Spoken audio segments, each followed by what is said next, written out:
Alors, je suis très content d'être parmi vous, non seulement parce que vous êtes nombreux et qu'on va, j'espère, parler de choses intéressantes une fois que j'aurai terminé de parler de choses inintéressantes, mais surtout, je suis très content parce que je ne savais pas ce que c'était que Ehrenland. Et je dois dire, j'ai essayé de corriger à plusieurs reprises la notice Wikipédia.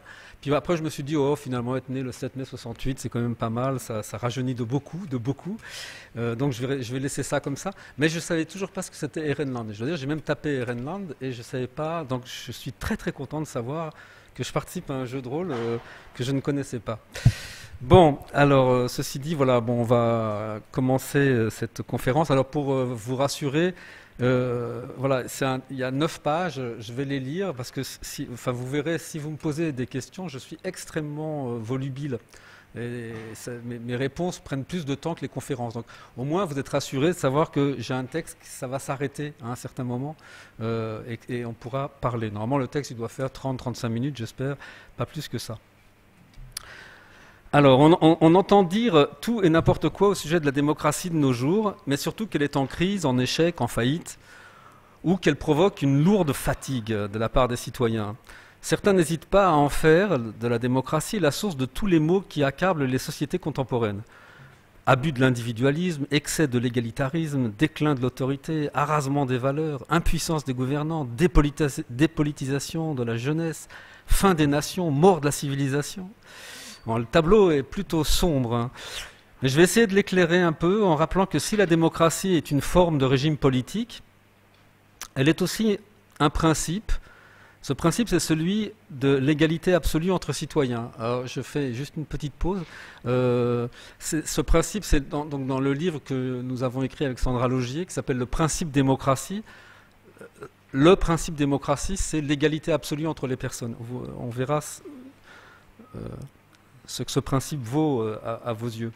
Donc c'est un principe qui organise une forme de vie, c'est-à-dire un ordre de relations sociales qui est délivré de toute trace de domination sociale, intellectuelle, d'appartenance ou de genre.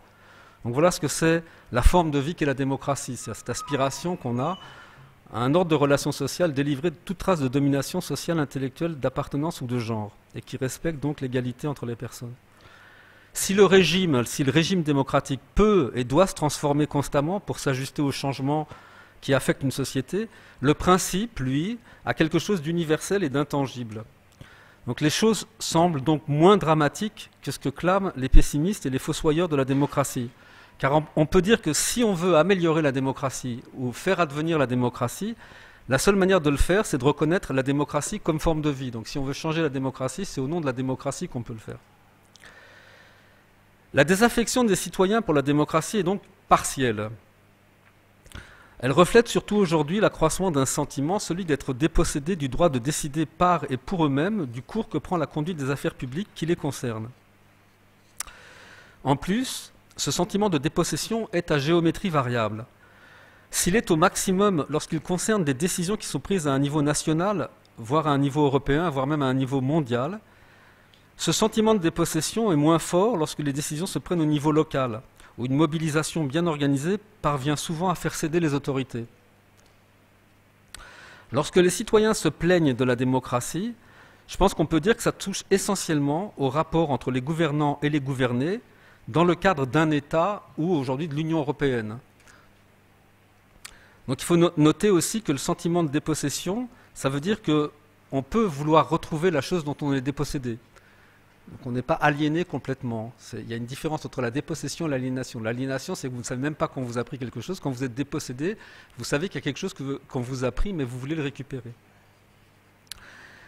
Donc personne ne doute aujourd'hui que le dysfonctionnement du régime démocratique nourrit le désenchantement et l'abstention. Pas même les dirigeants. Pour remédier à ce désenchantement, les responsables politiques promettent aujourd'hui, parfois de façon sincère, de faire de la politique autrement, afin d'associer les citoyens aux décisions qui les concernent. Une manière de formuler cette promesse est véhiculée par les discours qu'on appelle populistes. Ces discours créent cependant une certaine confusion. C'est cette confusion qui m'intéresse. La première cause de cette confusion tient à ce que ces discours sont formulés au nom du peuple. Or, le peuple, tout le monde le sait, ça n'existe pas. Plus exactement, la notion de peuple se présente au moins ces trois faces différentes. Il y a le peuple-nation, et alors les discours populistes mettent l'accent sur l'identité en disant qu'elle est bafouée par l'obligation d'appliquer des règles qui ne sont pas dictées par le génie propre de la nation. La deuxième figure, c'est le peuple souverain, ce qu'on appelle le peuple souverain, c'est-à-dire le corps électoral, les gens qui votent dans une démocratie. Et donc les discours populistes vont dire que la volonté politique est entravée par une puissance qui l'aliène, comme la finance globale ou une puissance étrangère. Hein. Donc on est sous la domination. Et donc notre souveraineté est bafouée. La troisième figure du peuple, c'est le peuple des dominés et des déshérités, ce qu'on appelle les classes populaires. Et les discours populistes vont alors flatter l'idée que les gouvernants sont indifférents aux besoins de ce peuple et sourds à ses revendications et qu'ils imposent des politiques qui sont contraires à ses intérêts ou aggravent son sort. Les discours populistes, pour les prendre dans leur ensemble, se distinguent donc selon qu'ils mettent l'accent soit sur la nation, soit sur la souveraineté, soit sur la domination. Mais ce qui leur donne une tonalité commune, ce qui permet aux analystes, aux commentateurs, aux journalistes de tout mêler, de dire c'est du populisme. Donc cette tonalité commune, c'est qu'ils brodent, tous ces discours brodent sur un même thème. Ce thème, c'est le suivant: tout ira mieux lorsque les frontières hermétiques seront rétablies, que les exploiteurs auront été liquidés, que des murs surplombés de millions de kilomètres de barbelés auront été érigés pour se mettre à l'abri des turbulences du monde. Et surtout, tous ces discours avancent une même solution. Il faut s'en remettre à un pouvoir fort qui est conduit par un homme ou une femme providentielle. On est en France, il faut qu'on rajoute la femme. Les discours populistes ont, à mon sens, deux défauts. Le premier, c'est qu'ils restent terriblement abstraits, au sens où ils ne détaillent pas vraiment l'ensemble des mesures qu'il faudrait mettre en œuvre pour parvenir à réaliser les programmes qu'ils annoncent. Je ne vais pas m'étendre là-dessus. Le deuxième défaut, c'est qu'ils ignorent la question, ou en tout cas ce que je crois être la question qui est au cœur des problèmes que soulève le fonctionnement actuel de la démocratie. Cette question, c'est la suivante: le système de représentation fondé sur la délégation respecte-t-il vraiment la voix des citoyens?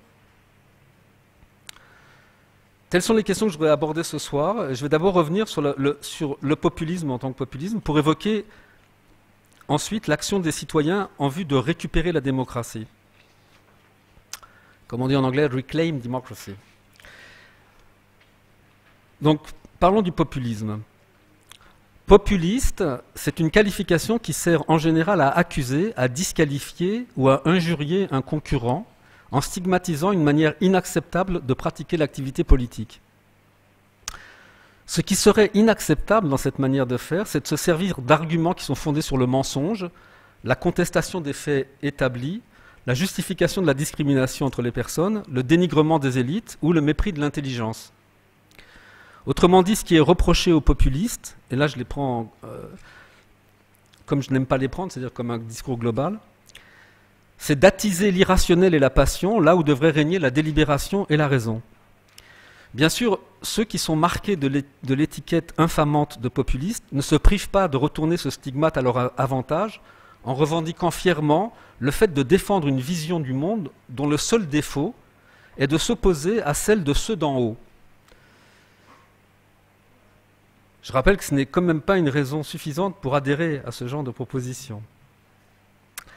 Le travail des porte-paroles autoproclamés du peuple consiste à constituer un groupe défini d'individus en communauté et à les doter d'attributs qu'ils seraient supposés posséder en propre et en commun. Et très curieusement, les attributs dont on affible généralement ce peuple, entre guillemets, sont, allez savoir pourquoi, l'amour de l'ordre, l'hostilité pour les étrangers, la répugnance pour une minorité désignée, le dégoût pour les gouvernants, la haine des élites, la détestation des possédants. C'est quand même drôle de voir que c'est rarement l'accueil des pourchassés, la solidarité avec les démunis, le partage avec les affligés, l'hospitalité pour les nécessiteux, la compréhension du point de vue d'autrui ou l'empathie pour les réprouvés. Bon, je vais essayer de préciser encore un peu plus ce qu'on entend par populisme en essayant de faire ce qu'on appelle des tests grammaticaux. Est-ce que vous nommeriez populiste l'appel de Coluche à ouvrir des restos du cœur? Ou l'activité clandestine des dissidents pour hâter l'effondrement des régimes communistes avant la chute du mur? Ou l'appel à occuper la place Tiananmen pour dénoncer la politique des dirigeants chinois, ou les actes de désobéissance civile organisés par Gandhi pour en finir avec la domination coloniale de l'Angleterre, ou encore les luttes de libération nationale dans les anciennes colonies. Dans tous ces cas, il semble bien que la qualification de populisme sonne faux. Pourquoi ? Sans doute parce que chacun sent qu'il existe une relation directe entre une revendication de liberté, d'égalité et de justice et le fait qu'elle soit exprimée publiquement par un groupe de personnes qui se trouvent manifestement en situation de dominé ou de minoritaire. Je vais faire un dernier test grammatical. Lorsqu'on dit qu'une campagne électorale est populiste, il semble bien qu'on entende indiquer par là qu'elle est conduite par des dirigeants qui veulent plaire à des individus qu'ils voient comme ignorants, racistes, xénophobes, islamophobes, misogynes, homophobes, chauvins ou égoïstes. Du coup, ils se posent en défenseurs acharnés de l'identité nationale, en amoureux inconditionnels de la patrie, en réfractaires à l'impôt, en pourfendeurs des idées libérales et du laxisme moral et de la décadence qu'elles entendent imposer, ou en accusateurs des affameurs du peuple. La qualification de populisme s'applique aujourd'hui de façon indifférenciée à toutes les propositions qui attirent l'adhésion et le vote pour des organisations politiques qui se présentent comme anti-système. Et voilà, cette catégorisation est un peu vague, même totalement vague. Elle repose cependant sur un fait. Le fait, c'est que les propositions nommées populistes partagent une caractéristique. Elles formulent toutes des revendications politiques qui refusent de se plier aux éléments du consensus sur lequel repose le système de démocratie représentative tel qu'il s'est établi dans les États-nations depuis la Seconde Guerre mondiale.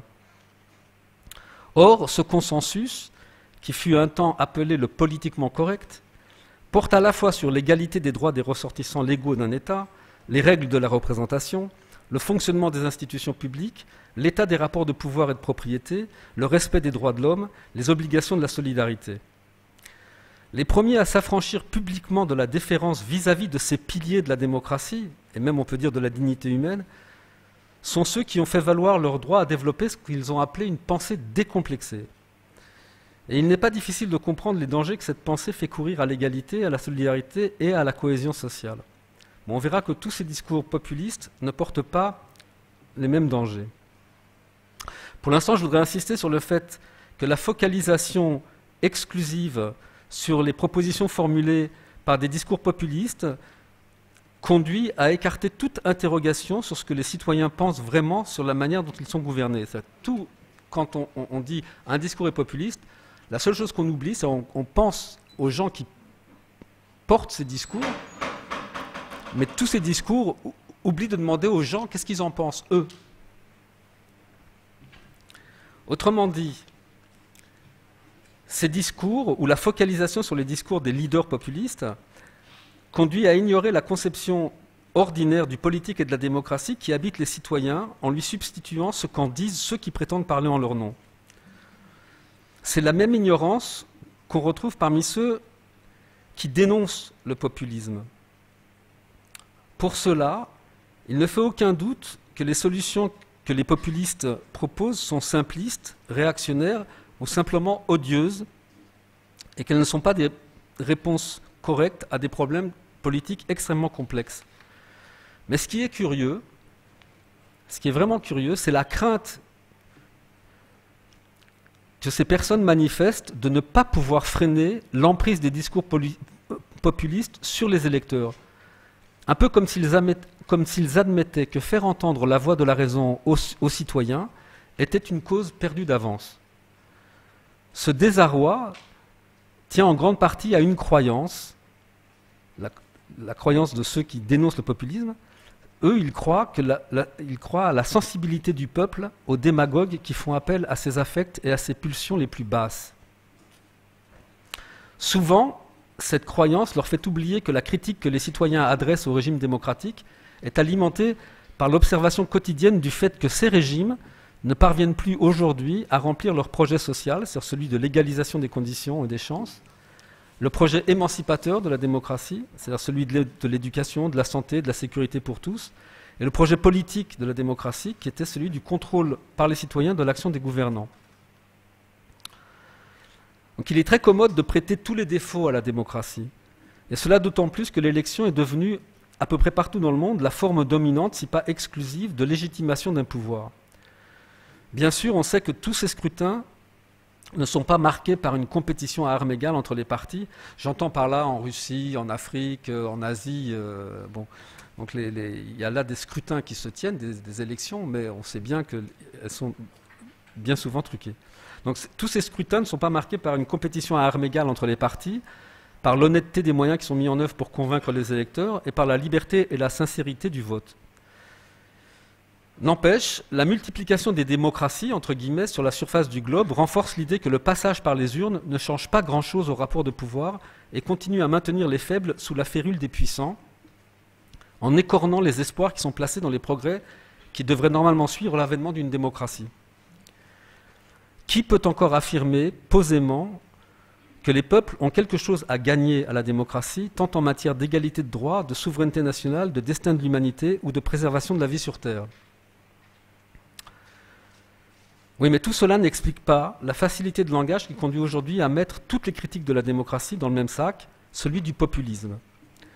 On peut réellement se demander ce qu'ont en commun les discours qui justifient les menées totalitaires des dirigeants qui réduisent les libertés individuelles et collectives, comme ce qui se passe actuellement en Hongrie ou en Pologne, mais dans bien d'autres pays encore.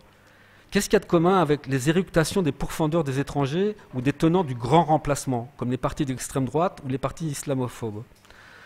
Les appels angoissés à la clôture des frontières et à l'érection de murs, comme les mouvements séparatistes ou xénophobes. Les plaidoyers pour la restauration de la souveraineté nationale, qu'ils soient d'ailleurs de droite ou de gauche. Les dénonciations de l'arrogance des élites de pouvoir à l'égard des précarisés ou des inaudibles. Les attaques contre les politiques néolibérales et austéritaires, ou même les souhaits de destruction du système capitaliste et de l'emprise de la finance sur la vie. Et cette liste des propositions qui sont habituellement classées toutes sous la même étiquette de populisme est loin d'être exhaustive. Bon, si je me suis bien fait comprendre, c'est qu'il y a des différences énormes entre l'ensemble de ces propositions. Et pourtant, dans la presse, dans les radios, à la télévision, c'est toujours le populisme. Mais si on prend les différences au sérieux, les différences de visée politique entre tous ces discours, il convient, me semble-t-il, de distinguer les discours qui remettent en cause la démocratie selon l'ambition qu'ils disent poursuivre. Cette ambition, elle peut être soit totalement démagogique, c'est-à-dire je veux arriver au pouvoir et donc je me sers de tous les moyens de conviction pour avoir des votes. Ça peut être un nationalisme pur et dur, ça peut être de la pure xénophobie, c'est-à-dire la haine de certaines populations qu'on veut éradiquer de la surface de la planète. Ça peut être un vrai programme fasciste, de système autoritaire. Ça peut être une demande de démocratie, ça peut être une demande de révolution, ou ça peut être une demande d'anarchie, une demande anarchiste. Donc on voit que la gamme des choses qui sont rangées actuellement sous populisme est absolument étrange, parce qu'on ne peut rien comprendre si on pense que tous ces discours-là, qui sont pourtant totalement éloignés les uns des autres, ont le même qualificatif. Et donc au moins, faire la différence entre ce qui est démagogique, nationaliste, xénophobe, fasciste, démocratique, révolutionnaire ou anarchiste, ça permettrait de comprendre ce que chacun de ces discours implique en termes de décisions concrètes pour réaliser ce qu'ils annoncent. Ce que je disais au début, c'est-à-dire au moins on se dirait, mais comment est-ce qu'ils vont faire ce qu'ils veulent faire? Or, c'est précisément pas la question qu'on se pose. Il n'est pas impossible de penser que les discours populistes mettent un nom sur un malaise diffus au sein de groupes de population. Mais il faut rappeler que ces discours ordonnent les choses à leur manière, en rapportant le trouble et la colère à une série de causes. Les promesses non tenues de la démocratie, la détresse et la misère dans laquelle les gouvernants abandonnent la population, le mépris et la morgue des dirigeants, la présence effrayante d'étrangers, et tout ça accommodé à la propre sauce des gens qui parlent au nom du peuple. Mais comment est-ce qu'on peut affirmer que ces causes sont effectivement celles dont les citoyens pensent qu'elles les accablent? On n'en sait rien. En fait, la seule réponse qui est donnée à cette question, elle ne se trouve pas dans des enquêtes où on irait demander aux gens qu'est-ce qu'ils considèrent au sujet de ces programmes, mais dans les résultats que ces partis obtiennent dans des sondages ou dans les élections. Mais il faut pourtant rappeler que le vote n'est qu'une expression éphémère et conditionnelle. Et la sociologie électorale a montré ou montre constamment que la progression du vote en faveur des programmes dits populistes tient pour beaucoup à celle de l'abstention, et n'exprime pas nécessairement une adhésion aux thèses et aux solutions qui y sont formulées. Donc pour conclure sur ce point, je dirais que le recours à la notion de populisme produit un triple effet. Donc c'est sur ce point que le fait qu'on nomme toutes ces choses qui sont d'une certaine manière une contestation de la démocratie, le fait de ne les nommer que sous l'étiquette de populisme, ça produit ce triple effet. Le premier, c'est que ça renforce l'idée que l'activité politique est le monopole des chefs, des experts et des leaders, et que le peuple ne fait que suivre les prescriptions que ces professionnels leur proposent. Le deuxième effet, c'est d'exclure du débat public cette dimension essentielle qu'est la conception ordinaire du politique et de la démocratie dont les citoyens font usage dans les jugements qu'ils portent sur les affaires politiques. Le troisième effet, c'est d'ignorer l'influence que ces jugements ont sur l'orientation et les décisions prises par un gouvernement hors des formes instituées de la démocratie représentative. Je vais revenir là, je ne vais pas l'expliquer, mais je vais revenir là-dessus. Je vais montrer qu'en fait, à ces trois effets, la seule réponse viable, c'est la démocratie. Une figure moderne a refait son apparition depuis une dizaine d'années. C'est celle du citoyen qui prend le droit de faire entendre sa voix et d'exercer son pouvoir de façon autonome. Cette figure, on l'a vu apparaître bien sûr dans les grandes manifestations, dans les grandes occupations de place et dans un ensemble de manifestations politiques qui sont organisées hors des partis et hors des syndicats. Donc, on comprend le désarroi de dirigeants qui s'étaient accoutumés à l'idée selon laquelle le citoyen n'a d'autre qualité que celle de suivre sans rechigner les directives d'autorité supérieure et de voter comme ces autorités leur disent qu'il faut le faire. L'émergence du citoyen insurgé, le citoyen insurgé, c'est une notion qui a été introduite par un anthropologue américain qui vit au Brésil et qui parlait de l'émergence d'une couche, d'une classe de ce qu'il appelle des citoyens insurgés dans les métropoles brésiliennes. Donc l'émergence de cette figure du citoyen insurgé ne doit pas simplement être mise au compte de l'élévation du niveau d'éducation. Elle signale, je crois, une mutation du rapport que les citoyens, et je pense une grande majorité des citoyens du monde, pas simplement les citoyens français, une mutation du rapport du citoyen aux politiques. Et cette transformation me semble être très durable. La raison pour laquelle je dis ça, c'est qu'une série de facteurs jouent depuis la fin de la Seconde Guerre mondiale dans le sens de cette figure, de l'autonomie d'un citoyen. Donc je vais citer cinq facteurs qui jouent et qui sont de longue durée. Le premier facteur, c'est l'accroissement de l'autonomie de jugement des personnes. C'est le fait qu'on rejette les hiérarchies et on rejette les autorités, ce qui, pour une série de personnes, est très déprimant, hein, c'est le déclinisme, hein, donc là, n'importe qui a le droit de dire n'importe quoi. J'aime bien dire que moi, je trouve que c'est un grand progrès, hein, que les gens ne soient pas sous la coupe de l'autorité et qu'ils décident que si un prof parle, on peut le contester, que ce n'est pas très grave, ou si un curé ou un homme politique ou une femme politique. Donc en fait, accroissement de l'autonomie de jugement des personnes, je pense que c'est un phénomène de longue durée qui ne s'arrêtera pas. Le deuxième facteur, c'est la mondialisation des problèmes politiques et la concurrence de l'activisme associatif ou dans les grandes associations internationales et hors des partis. C'est-à-dire le fait que les problèmes se soient mondialisés et qu'il y a des grandes associations ou des grandes ONG qui travaillent à changer l'état du monde, disons, fait qu'il y a une concurrence qui est faite aux partis nationaux. Tout simplement. C'est une partie de la militance se fait ailleurs que dans les partis. Et, pendant de cette mondialisation des problèmes politiques, dont je pense qu'elle ne va pas s'arrêter non plus, c'est bien sûr le crépuscule de l'État-nation en tant que lieu de la décision politique. C'est-à-dire qu'il y a beaucoup de gens qui considèrent que l'État-nation, la France, la Belgique, l'Allemagne, ce n'est pas un lieu vraiment pertinent pour agir politiquement, puisqu'on doit agir au niveau du monde aujourd'hui. Donc le quatrième facteur, c'est la technicisation des questions politiques et surtout le développement des savoirs experts dans la société civile. C'est-à-dire que la société civile montre des capacités beaucoup plus fortes que les organismes liés à l'État pour établir des diagnostics, pour comprendre des situations et pour proposer des solutions. Et le cinquième facteur, mais là on rentre dans des choses absolument terribles, c'est l'extension de la dualisation du monde et des sociétés. C'est-à-dire, sous l'emprise du capitalisme financier, la séparation qui est toujours plus grande entre ceux qui participent à cet ordre et ceux qui en sont exclus. Il y a de plus en plus de gens qui n'ont rien à faire dans le monde du capitalisme financier et qui se retrouvent laissés à eux-mêmes, et donc laissés à eux-mêmes, ils inventent des formes de vie nouvelles. Voilà les cinq facteurs en tout cas qui me semblent justifier le fait qu'on considère que cette figure du citoyen qui agit de façon autonome en politique soit une figure qui est là pour durer. Mais toutes ces forces ont fini par produire un léger déplacement, ce que j'appelle un léger déplacement. Le site du politique ne se trouve plus exactement là où les professionnels de la chose publique croient encore qu'il se trouve, c'est-à-dire dans le jeu des partis, dans la compétition électorale, dans les engagements programmatiques, dans le cadre national en tout cas. Et c'est dans ce déplacement du politique, que le peuple souverain en est venu à tenir un rôle nouveau en tant qu'acteur de la vie politique. Alors, pour préciser, le peuple souverain, pour ne pas qu'on se trompe, le peuple souverain, c'est l'ensemble des ressortissants d'un État qui dispose, à travers le droit de vote, de la capacité de désigner ceux qui vont les gouverner pour la durée d'un mandat. Donc c'est ça le peuple souverain. Quand on dit la souveraineté populaire, c'est une notion juridique, c'est-à-dire que c'est un corps électoral, dans un régime démocratique, bien sûr. Mais maintenant, ce peuple souverain se divise en deux parties. Je pense que c'est intéressant à noter. La première partie n'exerce sa citoyenneté que de façon intermittente, en faisant usage du bulletin de vote. Et ça suffit.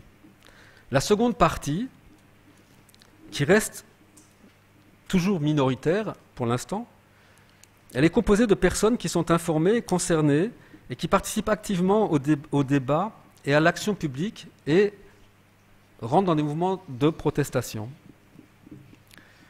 Ce qui a changé au cours de ces dernières décennies, c'est qu'alors qu'une grande partie de ces citoyens actifs avaient l'habitude de rejoindre les partis politiques ou les syndicats afin de défendre les projets dans lesquels ils croyaient, ils préfèrent aujourd'hui agir dans des organisations indépendantes qui œuvrent sur de multiples terrains spécialisés pour ce qu'ils considèrent comme une dimension du bien commun, que ce bien commun soit local, national ou mondial.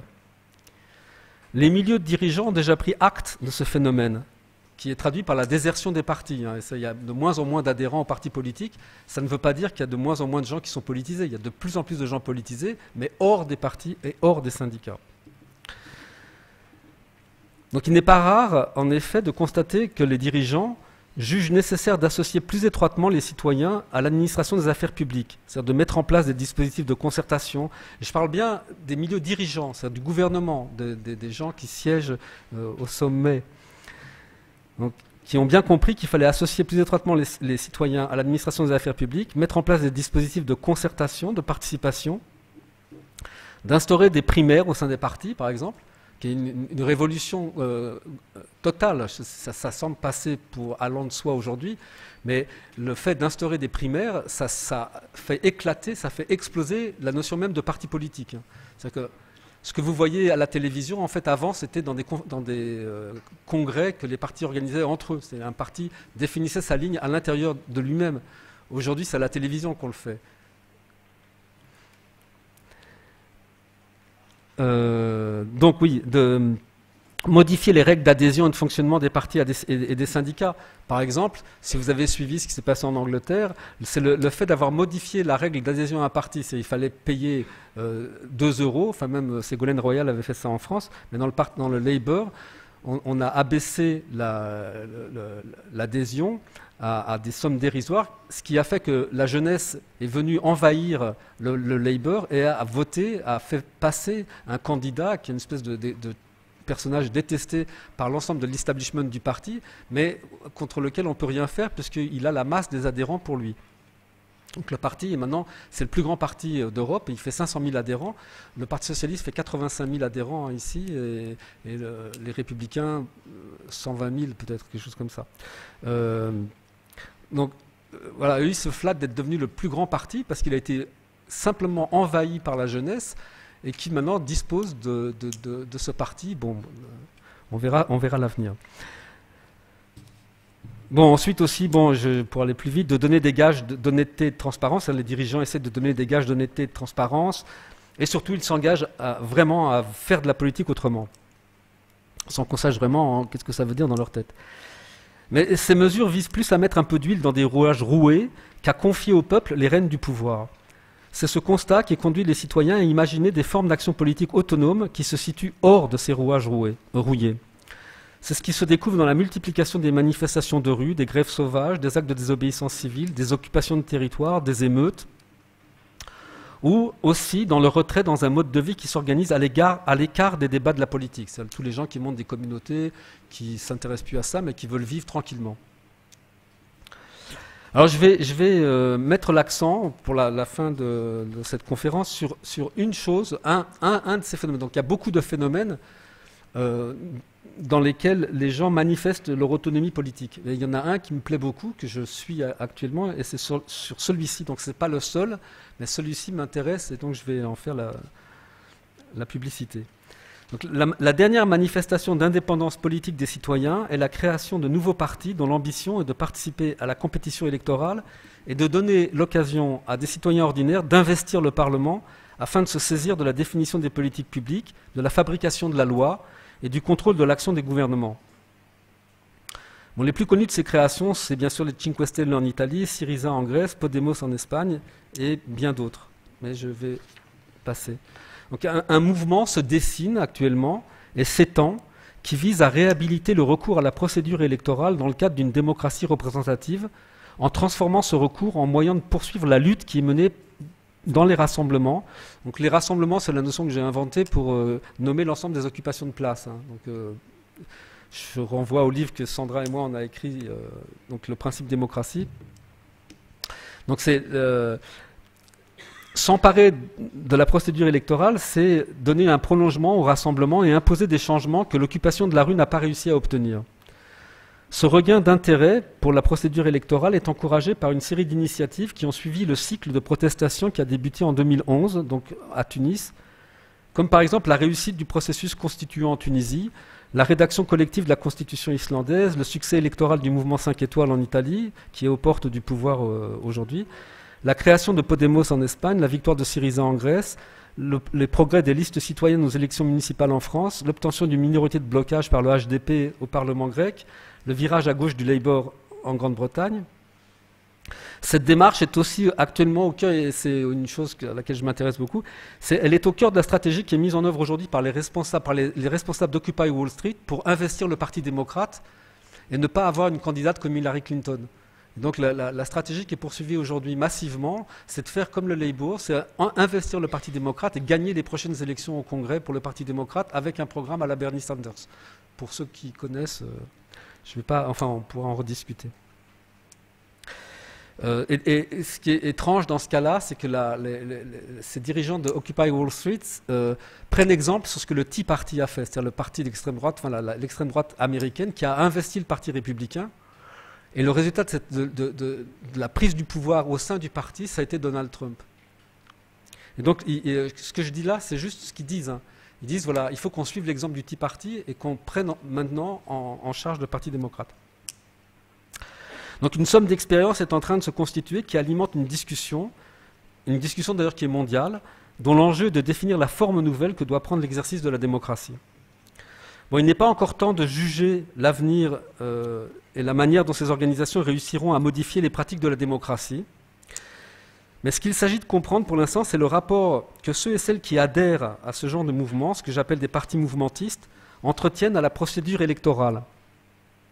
La manière dont se met en place un fonctionnement qui rompt avec le modèle hiérarchique qui est hérité du XXe siècle, le modèle hiérarchique des partis qui est hérité du XXe siècle, et les méthodes qui sont inventées à l'intérieur de ces partis mouvementistes pour rendre compatible le respect absolu de l'horizontalité, c'est-à-dire le fait que tous les adhérents, qu'il n'y ait pas une direction qui capte la parole des militants. Je finis là et on pourra en discuter. Donc, un respect absolu de l'horizontalité et l'exercice d'un pouvoir relativement stable. Le problème, c'est, je ne sais pas pour ceux qui suivent, ce qui se passe pour Syriza, pour Podemos, c'est comment est-ce qu'on fait pour rester un parti de mouvement alors qu'on est au pouvoir? Et tout le monde pense que ce n'est pas possible. On ne peut pas être au pouvoir. Dès qu'on est au pouvoir, on a trahi ses ambitions d'horizontalité, puisqu'on devient vertical. Mais je pense que ce qui est intéressant, ce qui est en train d'essayer de se découvrir, c'est comment on reste horizontal tout en étant au pouvoir, en ayant une forme suffisamment stable au pouvoir, tout en maintenant le fait qu'on n'écrase pas les militants par un sommet. Moi, je termine là en disant une chose est sûre, ce mouvement-là, le fait de créer de nouveaux partis qui soient horizontaux, mais qui essaient de conquérir le pouvoir, ne peut pas être qualifié de populiste. Car tout ici n'est qu'une question de démocratie. Voilà, merci.